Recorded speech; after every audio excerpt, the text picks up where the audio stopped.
So let's take a look at the second video example. In this case, we're looking at something called a portable cardiac defibrillator and a paramedic. So a paramedic, kind of people you see in the back of ambulances coming to emergency situations. He's talking to us about this thing called a portable cardiac defibrillator. And a defibrillator is one of those electric shock devices they put on your chest to restart the heart during cardiac arrest. So it's pretty important that it delivers that energy and that power in the right way when you need it. The paramedic has to carry the defibrillator to the patient. So typically it lives in the ambulance, and if you're having a heart attack in your garden or whatever, he's going to grab hold of that and run into the garden with it and hopefully restart the heart. That's exactly what you want to happen. The defibrillator runs on batteries, but they prefer to keep it plugged in whenever possible so that it's always charged up. He's talking to us about just one simple aspect of this defibrillator machine, which has lots of features and lots of things going on. He's just talking to us about the power cable, that plugging it in part, plugging it into the ambulance's power.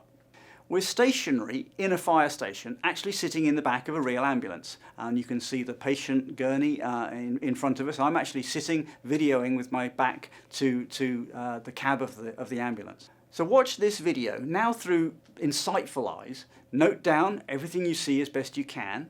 Again, if you can capture timestamps, that would be great. Try and identify discontinuities and workarounds and things that just make you go, Remember the 4 Ps. Process, products, people, and place.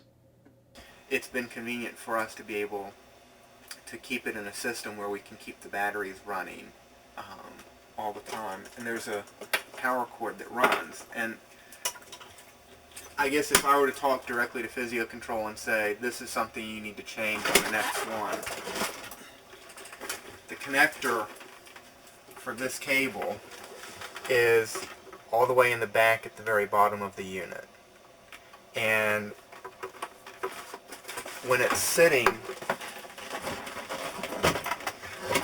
in the bracket and you're in a hurry trying to get it, you got to reach around, find the cable, and then you have to find the little latch to disconnect it. And then when coming back in, now I'm like this over top of the patient,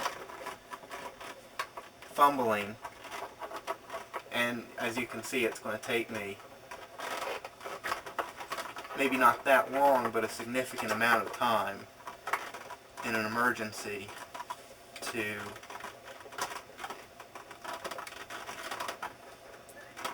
find the appropriate plug and get it plugged back in. And a lot of times what we'll do is, at this point, if I had a patient in the back, I'd stop and just leave it unhooked, Right. and run it on the batteries until we got to the hospital. And once we got to the hospital, either I or the driver would come out, pull it out, visualize, plug,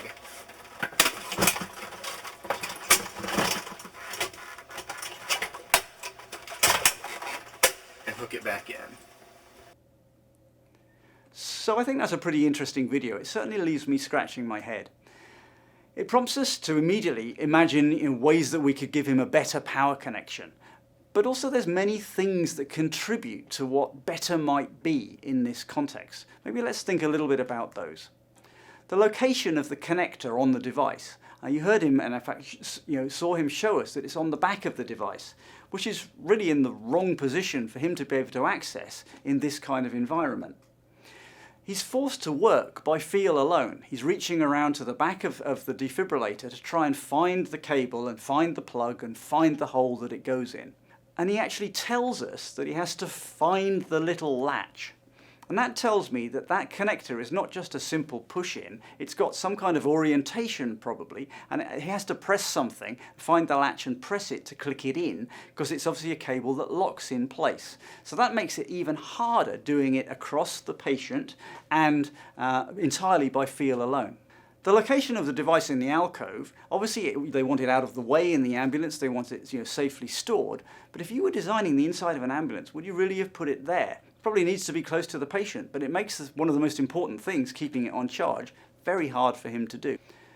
The position of the patient and the product really don't help the situation. And remember, in this case, there was no patient on the gurney. In reality, there might be a patient there, and there could be other people perhaps working on him, or the patient could be very unwell and perhaps flailing and perhaps waving their arms around, and our paramedic is still trying to plug this thing in to save the person's life. The ambulance isn't even moving. We're in the fire station in this video. Imagine what that whole process would have been like if we were flying down country lanes at 70 miles an hour trying to get to a regional hospital. That would be a whole different situation and make everything much harder. In this case, our EMT, you do see him begin to become slightly stressed as he struggles to find the connector. And he's talking to us saying how easy this is going to be. And then you see him realise that actually it isn't easy. And he stumbles and his words slow down and he's looking to the camera and eventually he gives up. Imagine if he'd come from a road traffic accident, perhaps where he'd seen people, maybe had been killed or maybe he had died. Now his heart is really racing, he's under a lot of stress. Maybe he's got somebody in the ambulance who he knows he's only got a few minutes to get to the hospital before this person's condition gets much, much worse.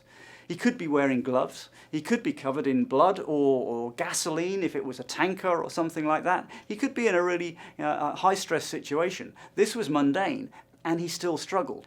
The weight of the device struck me. He's a pretty burly chap and he had troubles hefting that thing over our patient who's in a bad way. So that's not helping the situation. And the design of that cradle, I don't know if you noticed, as he put the device into the cradle in the alcove, he really had to wiggle it around and kind of slam it in there. It's almost like the cradle and the defibrillator weren't designed together, let alone with the context of an ambulance in mind.